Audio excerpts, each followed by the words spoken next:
आप में से काफी लोगों का यार गोल हो सकता है आईआईटी जेईई हो या फिर नीट या फिर फ्यूचर के काफी अलग अलग कॉम्पिटिटिव एग्जाम्स को देना। बट उन एग्जाम्स की तैयारी यार आपकी बेसिक लेवल से ही डिसाइड होती है कि आप बेसिक लेवल पर क्या करते हैं, आपकी बेसिक स्ट्रेंथ कितनी मजबूत है। तो आज के इस वीडियो में बहुत ही इंपॉर्टेंट एग्जाम के बारे में मैं आपको बताने वाला हूं जो आपकी बेसिक लेवल को मजबूत कर रही होगी, जो आपकी बेसिक लेवल के लिए काफी इंपॉर्टेंट है।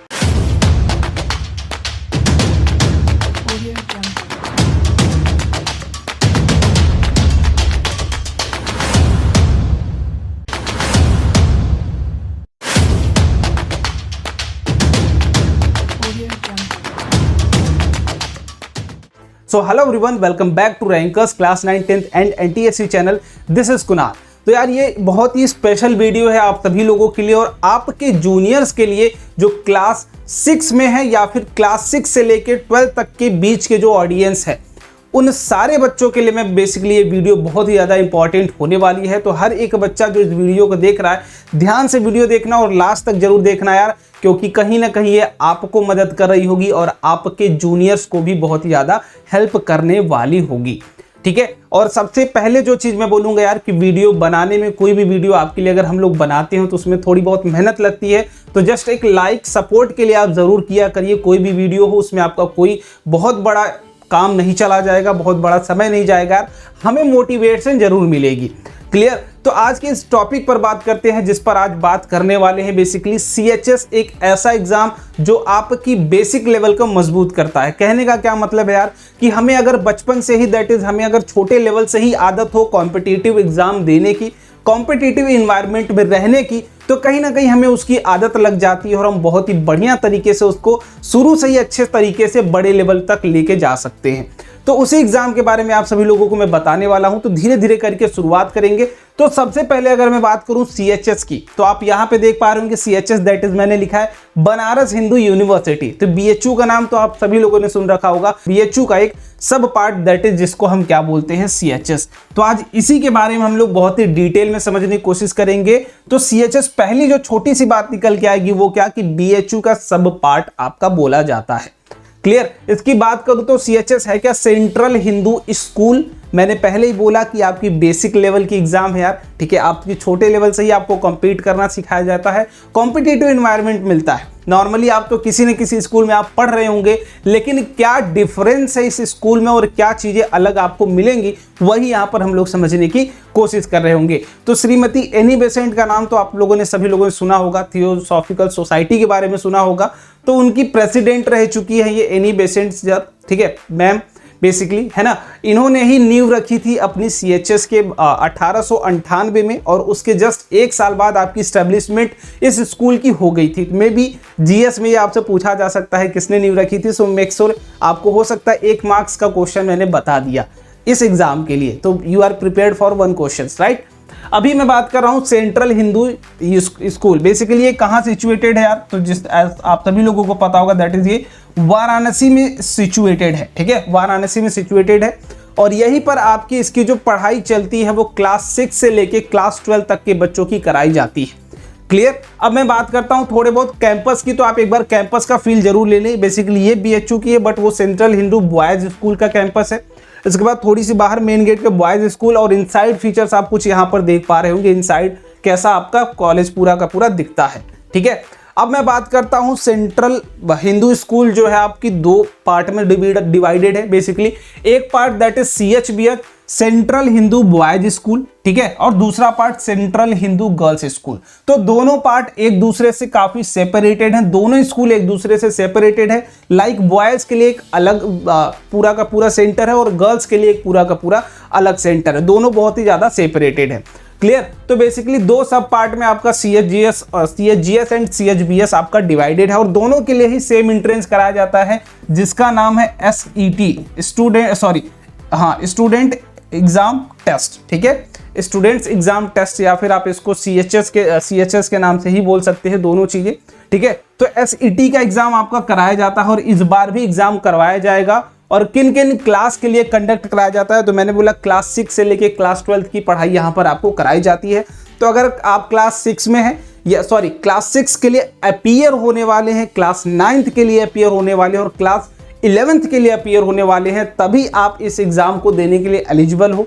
ठीक है। यहां पर बेसिकली अगर आप ध्यान से देखें तो क्लास 6 लाइक आप क्लास 5th में पढ़ रहे होंगे अभी करेंटली, या फिर अगर आप क्लास 9th का देना चाहते हैं तो आप क्लास 8th में करेंटली पढ़ रहे होंगे, और अगर क्लास 11th का देना चाहते हैं तो आप करेंटली क्लास 10th में पढ़ने होने चाहिए। क्लियर। क्लास 6 की पूरी एग्जाम कंडक्ट कराई जाती है, क्लास 9th की कंडक्ट कराई जाती है और क्लास 11th की कंडक्ट कराई जाती है। 6 9th का तो क्लियर है कि जो चीजें आप पढ़ रहे होंगे उसी में, बस 11th में आपको पूरा का पूरा 3 हिस्सा आपको मिलता है। दैट इज पहला मैथ्स मिलता है, ठीक है। साइंस बेसिकली मैं पोर्शन पूरा का पूरा साइंस भी बोल दूं, मैथ्स या फिर बायोलॉजी दोनों अलग अलग आपकी ऑपरेट कराई जाती हैं। उसके बाद में बात करूं तो कॉमर्स फील्ड भी आपको यहां ऑफर किया जाता है। क्लियर। उसके बाद में बोलूं तो आर्ट्स भी आपको यहां पर ऑफर किया जाता है। तो सबके अलग अलग एग्जाम होते हैं, सबके अलग अलग पैटर्न होते हैं, बट मेजर हमारा जो फोकस होगा वो साइंस के ऊपर होगा, मैथ्स या फिर बायोलॉजी के ऊपर। क्लियर। तो आपके इन क्लासेस के लिए एग्जामिनेशंस कंडक्ट कराए जाते हैं। इसके बाद अगर मैं बात करूं दैट इज अगले पेपर पैटर्न की, कि भैया पेपर पैटर्न क्या होता है इस एग्जाम का, ठीक है। हम जिस भी क्लास के लिए दे, तो सबसे पहले मैं क्लास 6 की बात करूंगा यार, ठीक है। क्लास 6 की बात करूं तो क्लास 6 में भी आपके टोटल जितने भी क्वेश्चंस पूछे जाएंगे, नंबर ऑफ क्वेश्चंस 100 क्वेश्चंस आपसे पूछे जाएंगे टोटल, और हर एक क्वेश्चन 1 मार्क्स का होगा। तो टोटल कितने मार्क्स का पेपर होगा आपका? 100 मार्क्स का पेपर होने वाला है। क्लियर। और सबसे बेनिफिशियल बात क्या है और सबसे मजेदार बात क्या है दोस्त, कि आपकी किसी भी तरीके की निगेटिव मार्किंग नहीं की जाएगी। It means no negative mark. अगर आप 1 करेक्ट करते हैं तो 1 मार्क्स, अगर इनकरेक्ट करते हैं तो 0 मार्क्स। क्लियर। इसके बाद अब मैं बात करूं सब्जेक्ट्स की, तो सबसे पहला सब्जेक्ट साइंस पूछा जाएगा, मैथमेटिक्स पूछा जाएगा, इंग्लिश पूछी जाएगी, हिंदी पूछी जाएगी और जीएस पूछी जाएगी, जनरल साइंस। क्लियर। तो साइंस से 20 क्वेश्चन 20 मार्क्स के लिए, मैथमेटिक्स से 20 क्वेश्चन 20 मार्क्स के लिए, इंग्लिश में 20 क्वेश्चन 20 मार्क्स के लिए, हिंदी में 20 क्वेश्चन 20 मार्क्स के लिए, और जनरल साइंस के 20 क्वेश्चन 20 मार्क्स के लिए। तो आप अगर क्लास 6 में है तो मेक श्योर आप इस पैटर्न को फॉलो करिए, अपनी तैयारी इस तरीके से करिए। मैं लास्ट में एक छोटी सी टिप दूंगा जो आपको इस एग्जाम को क्रैक करने में मदद कर रही होगी, इट्स माई गारंटी। क्लियर। इसके बाद मैं बात करता हूं क्लास 9th के लिए, तो क्लास 9th के लिए भी सेम है कि आपका 100 मार्क्स का पेपर होता, ठीक है। 100 मार्क्स का पेपर होगा और 100 क्वेश्चंस ही आपसे पूछे जाएंगे। तो ये आपकी ऑफिशियल दैट इज आपकी जो पूरा का पूरा पेपर पैटर्न है। साइंस, जिसमें 9th में आपसे साइंस पूछी जाएगी, मैथमेटिक्स पूछी जाएगी, इंग्लिश पूछी जाएगी, हिंदी पूछी जाएगी और जीएस पूछी जाएगी। तो सारे 20-20 क्वेश्चन पूछे जाएंगे और सारे क्वेश्चंस का 1-1 मार्क्स, सो 20 क्वेश्चन 20 मार्क्स से आपसे पूछा जाएगा। क्लियर। चलिए इसके बाद 11th की बात करूं, दैट इज 9th में भी आप एकदम रिलैक्स रहिए, 9th में भी आपकी किसी भी तरीके की निगेटिव मार्किंग नहीं है। क्लियर। इसके बाद 11th की बात करूं तो अभी मैं 11th की बात कर रहा हूं, that is only for maths and biology, that is science field के लिए। आर्ट्स की बात आज मैं नहीं करूंगा। अगर जो बच्चा इंटरेस्टेड होगा, आई थिंक मेरी ऑडियंस तो यार आर्ट्स के लिए नहीं है, बट अगर आर यू इंटरेस्टेड तो just do let me in the comment box, मैं आपको बता दूंगा कि क्या आर्ट्स का क्या क्या क्राइटेरिया, क्या क्वेश्चंस और कितना पूछा जाता है। तो अगर आप फिजिक्स और केमिस्ट्री दोनों कॉमन होगा दोनों बच्चों के लिए, अगर आप मैथ्स लेना चाहें या फिर बायो लेना चाहें तो 25-25 क्वेश्चन 25-25 नंबर के लिए आपसे पूछा जाएगा। अगर आप मैथ्स लेते हैं तो 25 क्वेश्चन मैथ्स से, अगर बायो चूज करते हैं तो 25 क्वेश्चन बायो से आपसे पूछा जाना तय है। इसके बाद इंग्लिश की बात करूं तो इंग्लिश भी आपको पढ़नी पड़ेगी 10 नंबर की, हिंदी भी पढ़नी पड़ेगी 10 नंबर की, और जीएस भी पढ़ना पड़ेगा 5 नंबर का। तो that will be easier part, तो आप उसके लिए प्लीज टेंशन ना ले। क्लियर। तो अगेन यहाँ पर 100 मार्क्स का पेपर आपका होने वाला है, 100 मार्क्स का पेपर। क्लियर। और 100 क्वेश्चंस ही आपसे पूछे जाएंगे। क्लियर है बात। और अगर मैं दैट इज कट ऑफ की बात करूंगा लास्ट में, दैट इज मैं एक ओवरऑल कट ऑफ बताऊंगा कि हर बार वो वेरी करता है। क्लियर। बट अभी कितना आपका हो सकता है। अगर सबसे मजेदार बात कि again no negative marking, like अगर आप क्लास 11th के लिए अपियर हो रहे हैं तो अभी भी आपके पास नो निगेटिव मार्किंग का प्रावधान है। तो किसी भी तरीके के मार्क्स आपके नहीं कटेंगे आप निगेटिव अगर करके आते हैं। अब एग्जाम डिटेल की बात करता हूं मैं, तो name of exam BHU CHS SET 2022 जो इस बार होने वाला है। Full form central Hindu school. Conducting authority कौन है? तो ये BHU that is Banaras Hindu university. मैंने शुरुआत में बताया CHS इज अ सब पार्ट ऑफ BHU, तो कहीं ना कहीं आपको BHU की भी वाइब वहां से मिल रही होगी। अफिलिएशन में बात करूं तो CBSE बोर्ड से ही आपका अफिलिएटेड है। Types of exam, entrance exam, level of exam national level पर कंडक्ट कराया जाता है। फ्रीक्वेंसी सिर्फ 1 साल में 1 बार ही होता है। एप्लीकेशन ऑनलाइन है। और एग्जाम मोड ऑनलाइन है। ड्यू टू कोविड ये सारी चीज़ें ऑनलाइन कर दी गई हैं, बट बिफोर कोविड सारी चीज़ें ऑफलाइन मोड से ही कंडक्ट कराई जाती थी। अगर ऐसा कुछ इस बार होता है कि ऑफलाइन मोड या फिर ऑनलाइन मोड, तो जैसा भी होगा वी विल अपडेट, राइट। अभी तक फॉर्म नहीं आई है, तो जैसे ही आएंगे we will update you, okay.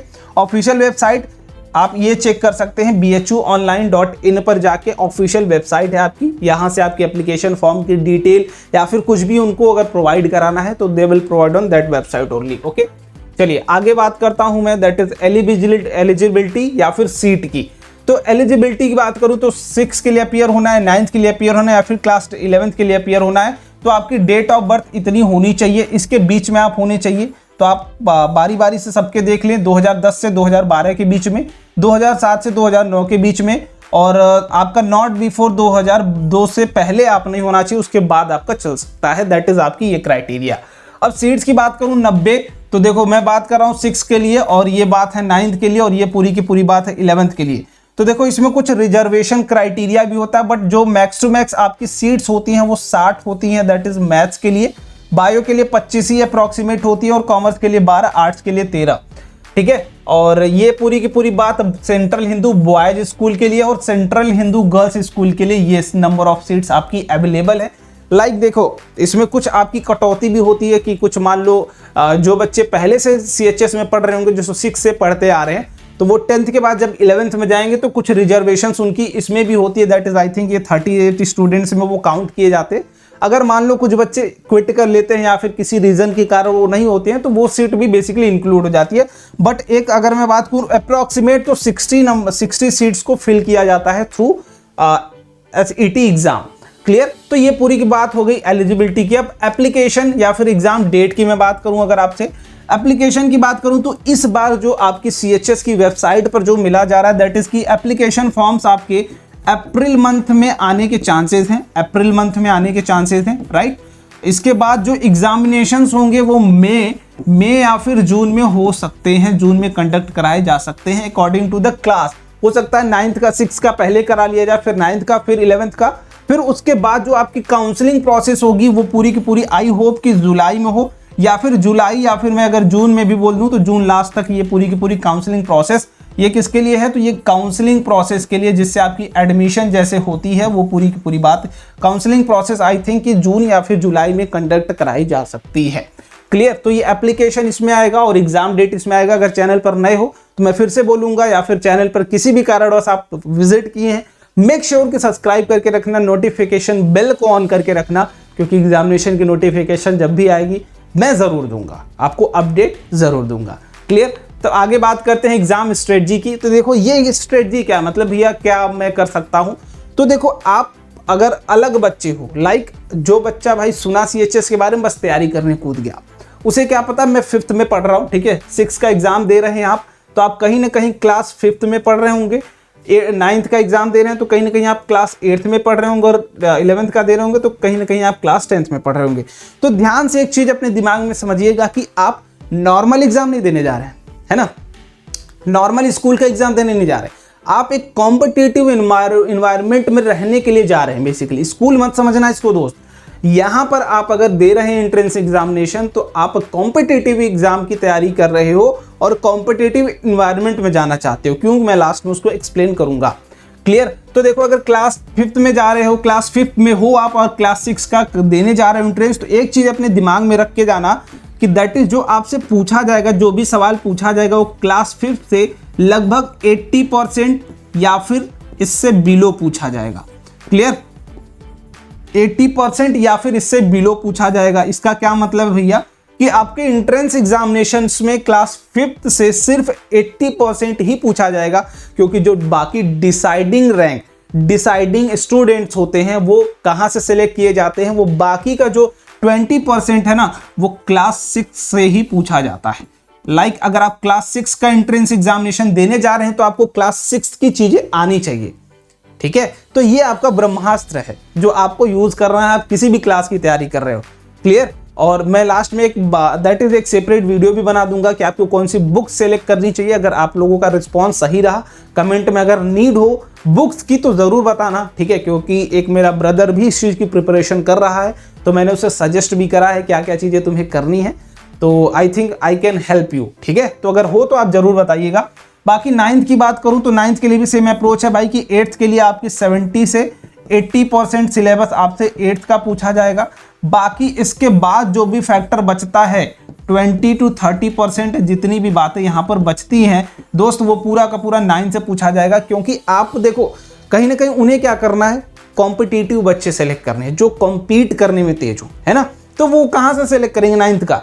अब 8th का बच्चा जो नॉर्मल बच्चा होगा वो क्या करेगा, 8th का ही बढ़िया से पढ़ के जाएगा, है ना। क्योंकि मैंने पिछले साल 8th पढ़ा, मैं तबीयत से 8th पढ़ के जाता हूँ, 9th नहीं छूंगा। लेकिन 8th से पूरी चीजें डिफरेंट हो जाती है 9th में, तो इस चीज को दिमाग में जरूर रखिएगा। और 9th तक ही नहीं, 9th के साथ साथ आपको कुछ बातें 10th की भी दिमाग में रखनी पड़ेंगी। इसको जरूर आप दिमाग में अभी से डाल ले कि 9th तो पढ़ना ही पढ़ना है, कुछ 10th का भी पढ़ना है। लाइक लाइट वाले चैप्टर्स हो गए, केमिस्ट्री में कुछ चैप्टर्स हो गए, तो वो सारी चीजें कुछ बेसिक्स आपको 9th के और कुछ बेसिक्स 10th के जरूर पढ़ने।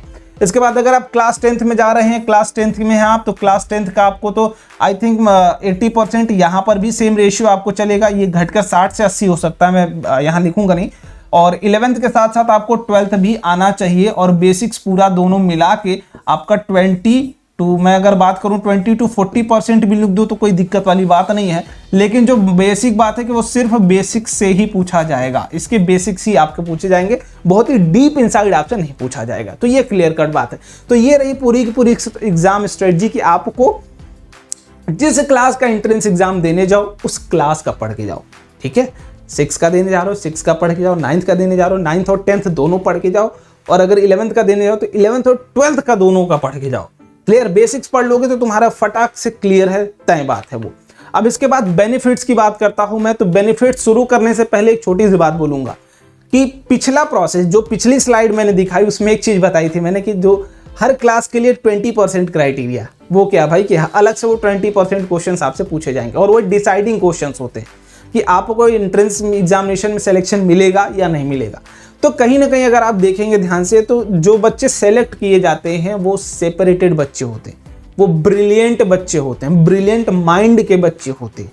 लाइक समझ में आई बात। तो जो भी बच्चा CHS में जाता है कहीं ना कहीं तुक्के से 1-2 बच्चे जाएंगे यार, है ना, इस चीज को आप दिमाग में रखेंगे। But most of the students आपको ब्रिलियंट मिलेंगे वहां। मैं ये बात नहीं बोलूंगा कि नहीं, मैं दोनों पहलू, मैं राइट और रॉन्ग दोनों बात करता हूं। मैंने बोला तुक्के से 1-2 चले जाते हैं, बट आपके जो मोस्ट ऑफ द स्टूडेंट्स मिलेंगे वो ब्रिलियंट माइंड मिलेंगे। और जब आप ब्रिलियंट माइंड के साथ रहते हो ना तो आप भी धीरे धीरे उनकी तरह बनने लगते हैं। आपको अगर बड़ा बनना है तो आप बड़े के साथ रहिए। बोला जाता है कि आप दोस्ती बड़े से करिए क्योंकि आपकी एक्सपीरियंस आपको मिलेगा। तो आप ब्रिलियंट के साथ रहेंगे तो उसका एक्सपीरियंस आपको मिलेगा, उसका एक्सपोजर आपको मिलेगा, तो आप धीरे धीरे खुद को इंप्रूव करने लगोगे। तो ये एक सबसे बड़ा बेनिफिट है और उसी के बेसिस पे मैं कुछ पॉइंट डिस्कस करूंगा। कॉम्पिटिटिव इन्वायरमेंट, ठीक है, बहुत ही बढ़िया, बहुत ही मजेदार इन्वायरमेंट रहता है। Feel of college in school, पहली बात कॉलेज क्या है, कैसे सेपरेटेड होता है स्कूल से। स्कूल में हमें इंडिपेंडेंट नहीं बनाया जाता है। हमें आदत होती है टीचर्स की कि सर ये काम हो जाएगा तो टीचर बोलेंगे बेटा मैं कर दूंगा, प्रिंसिपल के यहाँ पहुंच के छोटी सी कंप्लेन लेके वो कर दूंगा। बट कॉलेज में ऐसा नहीं होता। एक काम के पीछे आपको इतना दौड़ना पड़ेगा, आप खुद अपने पैर पे खड़े हो जाते हो, धीरे धीरे सीख जाते हो, है ना, कि प्रोफेसर ये काम करेंगे नहीं यार मैं ही कर लेता हूं। तो आप खुद इंडिपेंडेंट होना शुरू हो जाते हो। तो वो सेम चीज आपको यहाँ फील मिलेगी। आप धीरे धीरे खुद पे इंडिपेंडेंट होना शुरू हो जाओगे ताकि आप जब आगे जाओ तो बहुत ही मदद मिलेगी यार, ठीक है। तो ये सबसे ज़्यादा स्पेशल, मेरे हिसाब से सबसे ज़्यादा स्पेशल पॉइंट ये रहेगा आपके लिए बेनिफिशियल कि आप कॉलेज की फील स्कूल में ले लोगे। आप इंडिपेंडेंट होना धीरे धीरे पहले ही सीख जाओगे। उसके बाद बेस्ट स्पोर्ट्स फैसिलिटी आपको बेस्ट मिलेगी। ये स्पोर्ट्स को प्रमोट करते हैं, ठीक है, अलग अलग टूर्नामेंट्स भी यहाँ से कराए जाते हैं। इसके बाद बेस्ट लैब्स और प्रैक्टिकल्स, आपकी जितनी भी प्रैक्टिकल नॉलेज है उसके लिए लैब्स भी सारी चीज़ें अलग अलग आपको मिल रही होंगी।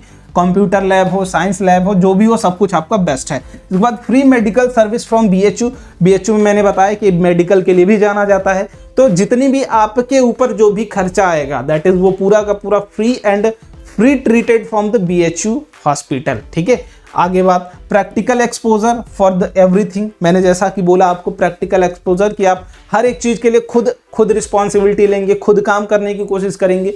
हर प्रोफेसर के पीछे आप देखेंगे और सबसे बड़ी बात कि जितने भी उसमें प्रोफेसर्स आपको मिलेंगे वेल क्वालिफाइड मिलेंगे और बेहतरीन मिलेंगे। अब यहाँ से एक चीज़ में दैट इज अलग एक सेंस में बात करूंगा, ठीक है, एक अलग सेंस में आपको समझाने की कोशिश करूंगा कि आप लोगों में से काफ़ी लोगों का टारगेट होगा कि IIT या फिर काफ़ी लोगों का टारगेट होगा नीट। ठीक है, ये बेसिकली आपकी, मैं थोड़ा सा स्कूल से हट के बात करूंगा कि आप प्रिपरेशन करोगे 11th या फिर 11th में जैसे ही जाओगे इसकी प्रिपरेशन शुरू कर दोगे। अब मैं बात कर रहा हूं कि जैसे ही आप बनारस में अगर हैं, ठीक है, जो बच्चे पहले से होंगे बताइएगा ज़रूर मैं सही बोल रहा हूँ या नहीं। अगर आप CHS में पढ़ रहे हैं तो जितनी भी प्रिपरेशन हब है यहाँ पर, जितनी भी प्रिपरेशन अथॉरिटीज़ यहाँ पर IIT के लिए, नीट के लिए, वो स्पेशल ट्रीटमेंट देती हैं आपको जो CHS में पढ़ते हैं। तो इतनी बात दिमाग में रखना कि you will be treated special, है ना, स्पेशली आपको ट्रीट किया जाएगा। तो आप ज़रूर उस चीज़ का, बाकी आप जब इन सारी चीज़ों को पहले से फील करके रखे रहेंगे तो इसमें आपको काफ़ी हेल्प मिलेगी। क्लियर? तो इसमें आपको काफ़ी हेल्प मिलेगी और यहाँ से सिलेक्शन रेशियो भी काफ़ी अच्छा है। ठीक है, सिलेक्शन रेशियो भी काफ़ी अच्छा है बिकॉज यहाँ से आपकी जो स्कूल में ही प्रिपरेशन काफ़ी अच्छी कराई जाती है। तो मेरे हिसाब से इसके लिए भी आपको काफ़ी मदद मिल रही होगी IIT और नीट के लिए अगर आप प्रिपेयर कर रहे हो तो ये रही पूरी की पूरी बातें यार कि क्यों आपको ज्वाइन करना चाहिए, क्यों एग्जाम देना चाहिए। एक एक्सपोजर मिलेगा आपको, आप ब्रिलियंट माइंड के साथ रहोगे, क्लियर, और बढ़िया बढ़िया तरीके से आप वहाँ पे पढ़ाई करोगे, आपकी किसी भी तरीके की कोई प्रॉब्लम नहीं फेस करोगे। बाकी अगर फेस करोगे तो हम भी यही हैं, हम आपसे एकदम डायरेक्ट कांटेक्ट कर सकते हैं। क्लियर? तो आज के लिए इतना ही और आई थिंक वीडियो में सारी चीज़ें मैंने एक्सप्लेन करने की कोशिश करी है।